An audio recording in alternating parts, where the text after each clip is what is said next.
দীর্ঘ ১৭ বছর ৩ মাস ১৫ দিনের নির্বাসিত জীবন শেষে ২৫ ডিসেম্বর দেশে ফিরছেন বিএনপির ভারপ্রাপ্ত চেয়ারম্যান তারেক রহমান।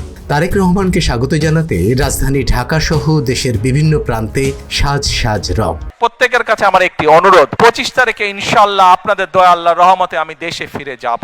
কিন্তু এখানে উপস্থিত, এই ঘরে উপস্থিত প্রত্যেকটি মানুষের কাছে আমার অনুরোধ, দয়া করে কেউ আপনারা এয়ারপোর্টে যাবেন না আপনারা, কারণ এয়ারপোর্টে গেলে একটি হট্টগোল তৈরি হবে এবং মানুষ জানবে যে এরা সব বাংলাদেশি এবং দেশের সুনাম নষ্ট হবে। ২০০৭ সালের রাজনৈতিক প্রেক্ষাপটে তারেক রহমানের নেতৃত্ব আরও দৃঢ় হয়ে ওঠে।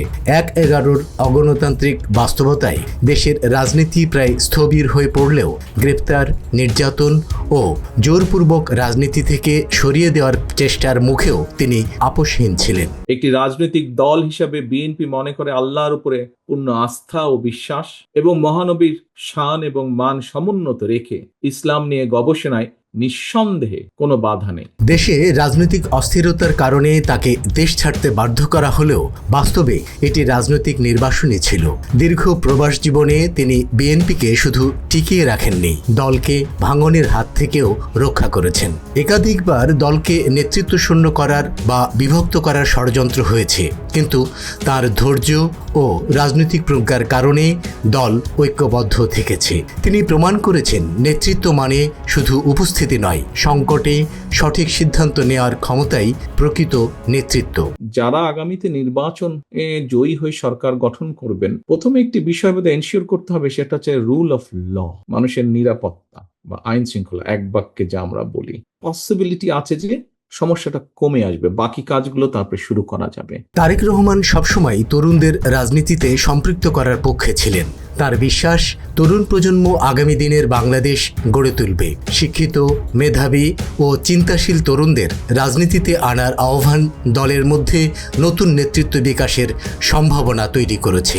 যে বাংলাদেশের সবচাইতে জনপ্রিয় দল বাংলাদেশ জাতীয়তাবাদী দল, এই কথাটি যদি আপনি মনে প্রাণে বিশ্বাস করেন, এই কথাটি কি আপনারা মনে প্রাণে বিশ্বাস করেন? দেখি কারাগারে বিশ্বাস করেন। এই যে প্রত্যেকটি মানুষ হাতে, ধন্যবাদ, হাত নামান। দীর্ঘ প্রবাসী থেকেও তিনি দেশের প্রতিটি আন্দোলন ও কর্মসূচির সঙ্গে যুক্ত ছিলেন। আপনি যদি আমাদের ফোল্ডারটা খুলেন, আপনি তাহলে দেখতে পাবেন ওখানে আমরা আমাদের শিক্ষা এবং ক্রীড়া নিয়ে যেই বিষয়টা চিন্তা পরিকল্পনা গ্রহণ করেছি। আমরা পরিকল্পনা যেটা গ্রহণ করেছি, আমরা যদি সেই পরিকল্পনাগুলোর 40% বাস্তবায়ন করতে পারি, আমার মনে হয় ওই সমস্যা থেকে বের করে আনতে পারবো। ২৫ ডিসেম্বর তারেক রহমানের দেশে ফেরা উপলক্ষে বিএনপি যে সম্বর্ধনা আয়োজন করেছে তা শুধু আনুষ্ঠানিকতা নয়, এটি দীর্ঘ অপেক্ষা, আবেগ এবং রাজনৈতিক প্রত্যাশার প্রতিফলন। রাজধানীর ৩০০ ফুট এলাকায় প্রস্তুতি এবং দেশের বিভিন্ন প্রান্ত থেকে নেতাকর্মীদের আগমন প্রমাণ করে তারেক রহমান আজও দলের রাজনীতিতে কতটা গুরুত্বপূর্ণ। সব জল্পনা কল্পনার অবসান ঘটিয়ে ২০০৭ সালের ৭ই মার্চ তারেক রহমানকে গ্রেপ্তার করা হয়।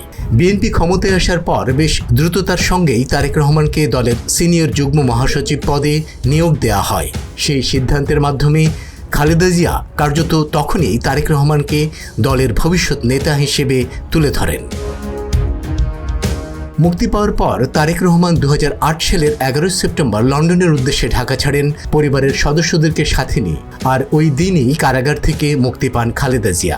মুক্তি পাওয়ার কিছু সময়ের মধ্যেই চিকিৎসাধীন ছেলেকে দেখতে খালেদা জিয়া তৎকালীন বঙ্গবন্ধু শেখ মুজিব মেডিকেল বিশ্ববিদ্যালয় হাসপাতালে যান। প্রায় ২ ঘন্টা ছেলের পাশে অবস্থান করেন তিনি। লন্ডন যাত্রার কয়েক ঘন্টা আগে তারেক রহমান দলের সিনিয়র যুগ্ম মহাসচিবের পদ থেকে পদত্যাগ করার খবর বিভিন্ন গণমাধ্যমে বেরিয়েছিল। সে সময় ঢাকায় বিবিসি বাংলার সংবাদদাতা কাদির কল্লোল বলেছেন, একথা ঠিক যে একটি রাজনৈতিক সমঝোতার মাধ্যমে তারেক রহমান বাংলাদেশ ছেড়ে গিয়েছিলেন। তারেক রহমান অন্তত ৩ বছর রাজনীতি না করার শর্তে রাজিও হয়েছিলেন বলে তিনি উল্লেখ করেন। ১৮ মাস কারাগারে থাকার পর ২০০৮ সালের ৩ সেপ্টেম্বর তারেক রহমানকে মুক্তি দেওয়া হয়।